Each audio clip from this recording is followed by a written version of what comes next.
Donc on va se chercher un caillou qui pourrait abriter une colonie.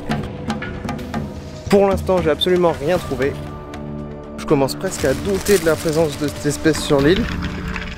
C'est une espèce qui est en voie de disparition. C'est bon les gars, j'ai réussi. Regardez ce que je viens de voir là.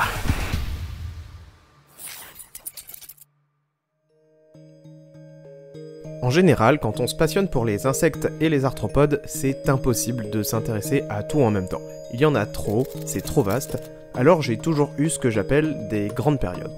Ça a commencé avec les coléoptères à l'âge de 7-8 ans, puis au collège, je me suis intéressé beaucoup aux mantes religieuses, en passant rapidement par les phasmes ou encore les papillons. Ensuite sont venus les araignées, dont on a bien parlé dans la dernière vidéo. Et là enfin, la dernière période et ce pourquoi la plupart me connaissent ici, les fourmis.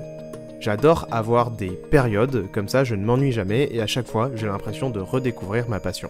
Le seul inconvénient, c'est qu'en découvrant des choses plus tard sur un sujet auquel vous n'aviez pas prêté attention avant, vous pouvez avoir la sensation d'avoir raté quelque chose. Malgré que je sois allé plusieurs fois à La Réunion un peu plus jeune, je n'ai jamais prêté attention aux fourmis de l'île. Alors quand j'ai appris la présence de la fourmi grand galop, que vous connaissez peut-être sous le nom de Camponotus maculatus, une fourmi qui est très appréciée par les passionnés de fourmis, qu'en plus cette dernière était en voie de disparition sur l'île et que j'avais l'occasion de retourner à La Réunion, je me suis directement fixé un objectif très précis en tête.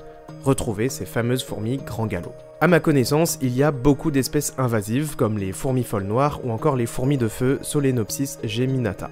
Mais l'espèce que je veux observer est encore moins courante et en 10 jours ça va être compliqué de les trouver. Après avoir demandé à des gens de ma famille qui connaissent super bien l'île s'ils avaient déjà entendu parler des fourmis grand galop, non, personne n'en avait entendu parler. Et après une journée de recherche entière dans la savane, un biotope que la fourmi semble affectionner selon le peu d'infos que j'avais, j'ai trouvé des superbes araignées mais pas la moindre trace d'une fourmi. C'est pas gagné. Et on va essayer de continuer notre petite recherche mais en mode nocturne. Tout simplement parce qu'ici, une Camponotus maculatus, qui est là, ici à La Réunion.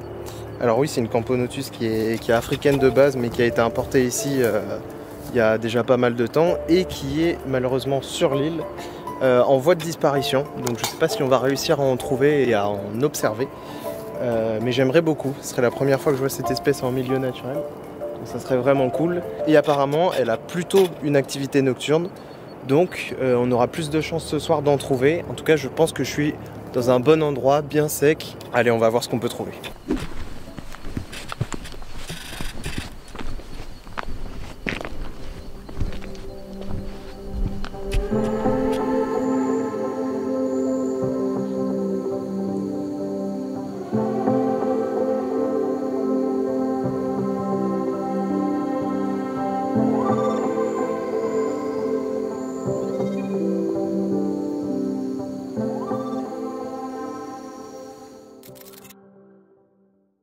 Salut tout le monde, on se retrouve le lendemain dans la forêt de l'étang salé dans l'espoir de trouver les Camponotus maculatus qui devraient apprécier ce genre d'endroit. Pour l'instant j'ai absolument rien trouvé à part de la Phédole megacéphala qui est ultra invasive et qui est partout sur l'île. S'il y a bien une espèce que j'ai croisée tout au long de mon séjour, c'est elle. En montagne, en forêt, dans la savane, Phédole megacéphala est partout.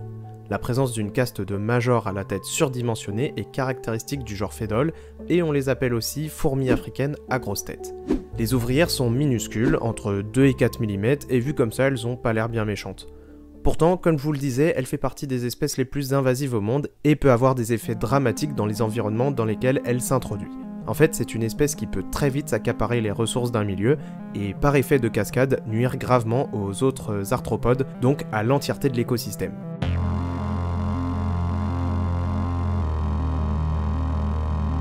En Australie, certaines zones ont vu l'abondance de leur faune d'arthropodes diminuer de 40 à 80%. En fait, c'est une espèce qui peut recruter très rapidement un grand nombre d'ouvrières pour récolter la nourriture. On va pouvoir observer des comportements collectifs très impressionnants, comme celui-ci, ou encore celui-là. En plus de ça, cette espèce peut être polygyne, ça veut dire que les colonies peuvent avoir plusieurs reines, mais surtout, l'espèce peut être unicoloniale. Ça veut dire que les différentes colonies ne sont pas agressives les unes envers les autres. Pour simplifier, elles s'allient en quelque sorte, ou du moins se tolèrent entre elles, pour dominer l'habitat envahi. Sous ces airs de fourmis inoffensives, les Phédoles mégacéphala sont carrément un danger pour l'île. Donc voilà, toujours à la recherche des fameuses maculatus qui ne pointent pas leur bout de leur nez. En même temps, apparemment sur l'île, c'est une espèce qui est en voie de disparition. Donc c'est peut-être pas pour rien que j'ai du mal à les trouver. Mais on lâche rien, on va bien finir par tomber sur une colonie, un de ces quatre.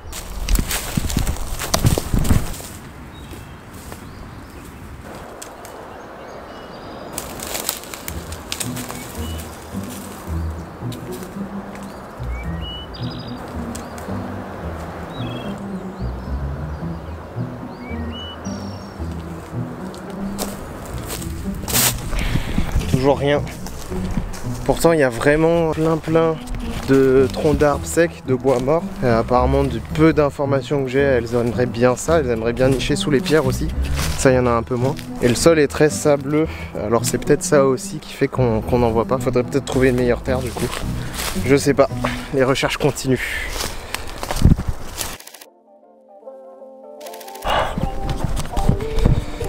Hop. Bon, troisième et dernier jour sûrement à la recherche de cette fameuse fourmi, la fourmi grand galop. Je suis parti en vélo me faire tout le littoral.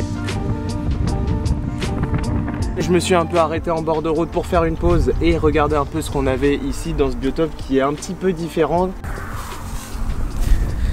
Donc on va se chercher un caillou qui pourrait abriter une colonie. Premier caillou de la journée, moi je parie sur des Phédoles. Genre, premier caillou de la journée, c'est parti. Et allez, qu'est-ce que je disais? Je sais pas si vous allez bien les voir, mais des petites Phédoles. Bon, j'ai un peu de faire le tour de la petite zone. Aucun signe de Camponotus. C'est pas grave, on va continuer la route. Mais juste pour info, je commence presque à douter de la présence de cette espèce sur l'île, puisque la dernière fois qu'elle a été recensée, en tout cas sur les papiers que j'ai pu trouver, il date de 2006, ce qui fait donc une quinzaine d'années, et elle était déjà classée en espèce en voie d'extinction sur l'île. Donc en 15 ans, je sais pas à quel point l'espèce a pu ramasser face aux autres espèces invasives qu'il y a sur l'île, mais peut-être qu'effectivement elle se fait vraiment rare, voire elle n'est plus là, j'en sais rien. C'est reparti pour l'aventure. Direction la forêt de l'étang salé.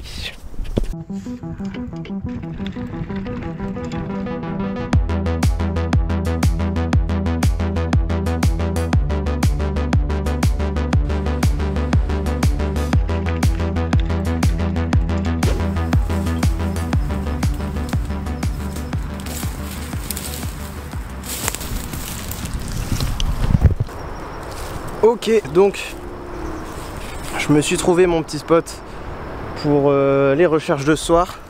En gros, ce que j'ai fait, c'est que sur cet article dont je vous parlais tout à l'heure, j'ai relu le papier et j'ai trouvé des coordonnées GPS. Donc je sais que en gros, loin là-bas, au-dessus de la route des Tamarins, en 2006, il y avait des Camponotus maculatus. Donc c'est parti, on va juste localiser le point ici. Parce que de nuit, pour retrouver le vélo, si je marche un peu, ça va être technique. Bon ok, j'ai placé mon repère pour pas perdre mon chemin comme le petit pousset. Et c'est parti, on va aller voir ce qu'on peut trouver dans cette forêt là. C'est vraiment pas loin de là où je suis allé l'autre jour. C'est notre dernière chance d'observer des trucs cool, donc on va essayer d'en profiter. Je pars en recherche, à tout de suite. Mesdames et messieurs, à votre plus grande surprise, une colonie de Phédoles.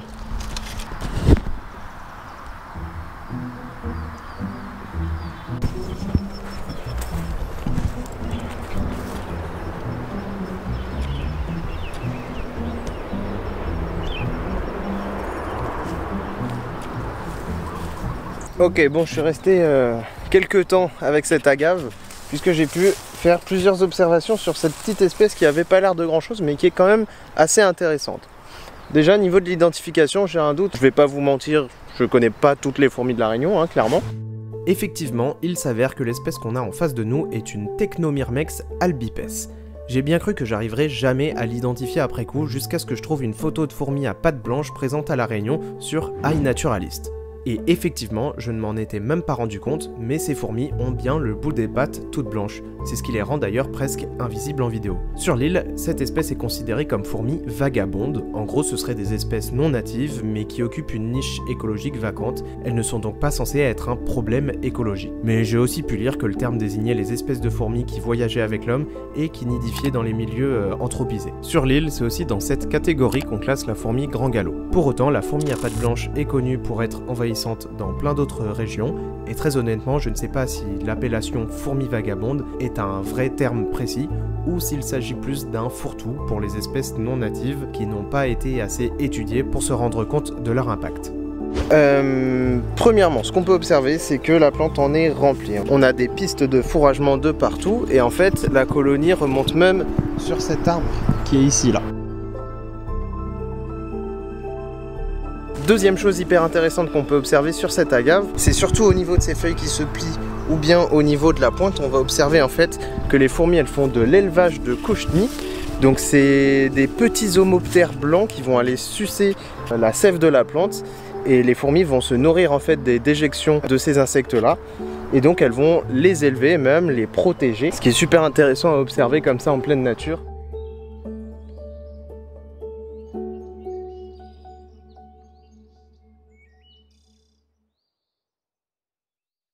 Bon, on est arrivé à la route des Tamarins et le tunnel qui passe en fait c'est une ravine, donc il va falloir que je descende là-dedans. Ça va être un peu sport mais je pense que ça passe. Et j'espère que vous m'entendez à peu près quand même malgré le son de la route. Et ouais, normalement on devrait passer par derrière, avoir une terre avec moins de sable et trouver des maculatus peut-être.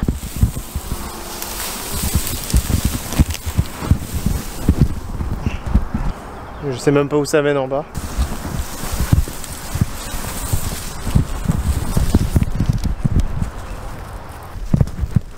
Je sais même pas si ça passe.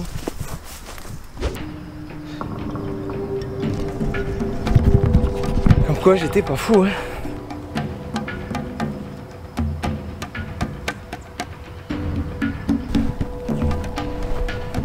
Ok, bon, je suis sur le bon chemin. Je pense clairement que ce petit sentier sur lequel je suis mène exactement au point GPS de l'article.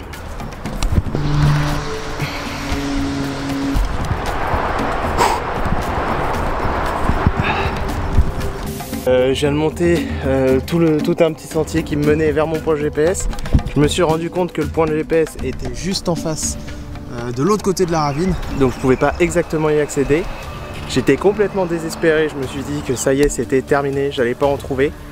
Regardez ce que je viens de voir là.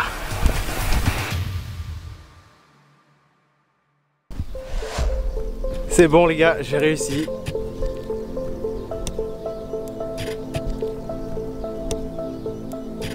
Elles sont magnifiques. Incroyables. Putain, je suis trop content de les avoir trouvées. Incroyable. Elles sont encore là. C'est ouf. C'est ouf, c'est ouf. Juste avant la tombée de la nuit. Je suis trop content. Et donc le nid va aller s'enterrer ici. Ah, d'ailleurs ici on va voir tout le couvain qui est là. Magnifique. Ça y est, le mont Sentier, elle s'agite ici.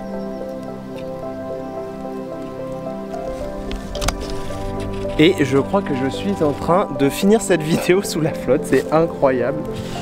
Ça va être un peu la merde, heureusement j'ai prévu mon kawaii. Écoutez, je vais les laisser tranquilles, voir si j'ai m'abriter un peu sous un arbre, foutre mon kawaii et voir si j'ai le temps de continuer ma vidéo, si on me laisse la finir. A tout de suite. Wesh.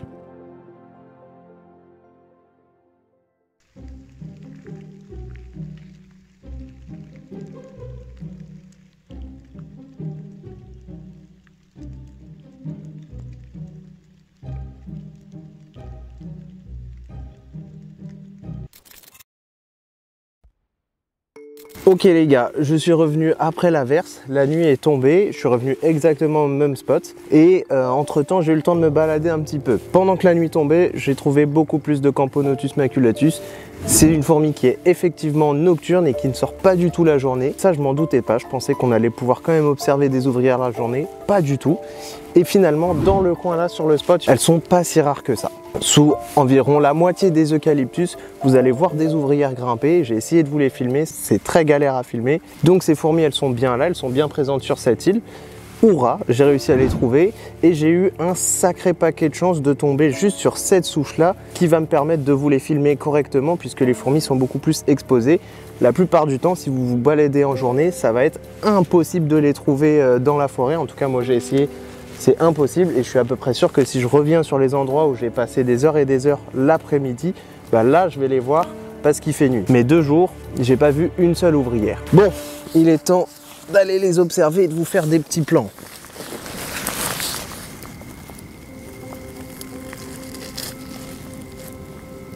Elles sont toujours là, elles sont magnifiques. Elles sont vraiment magnifiques. On peut voir qu'elles ont nidifié dans la souche. Elles sont beaucoup trop cool. Alors, qu'est-ce qu'elle fait là, cette fourmi?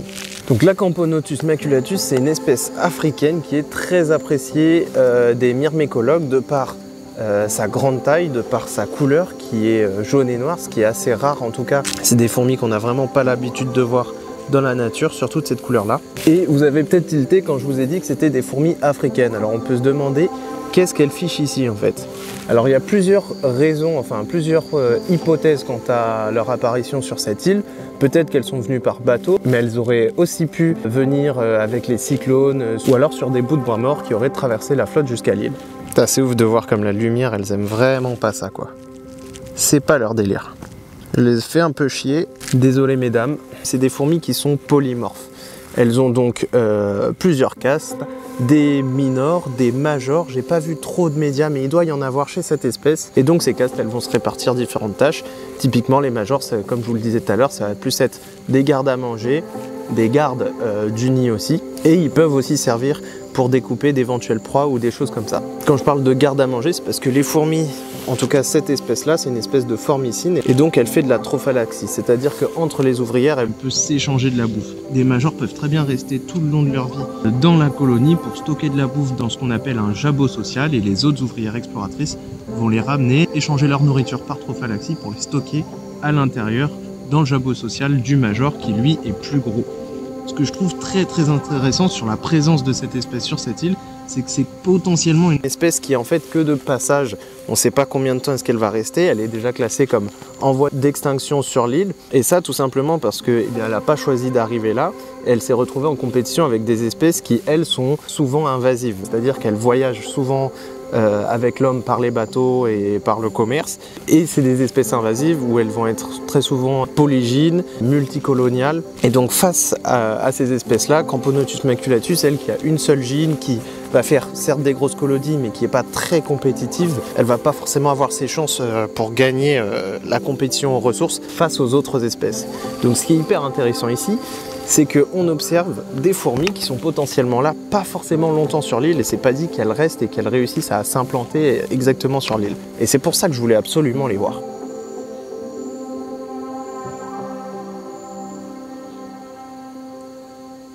Bon les amis, il est temps de remettre cette souche et de laisser ces fourmis tranquilles. Moi je vais partir filmer et vous chercher des babouks, des Heteropoda venatoria. Donc si cette vidéo vous a plu, eh bien abonnez-vous, laissez un commentaire. Et puis moi je vous dis à très bientôt, j'ai encore du boulot. Allez ciao. Et on essaye de remettre le mieux possible la souche, évidemment.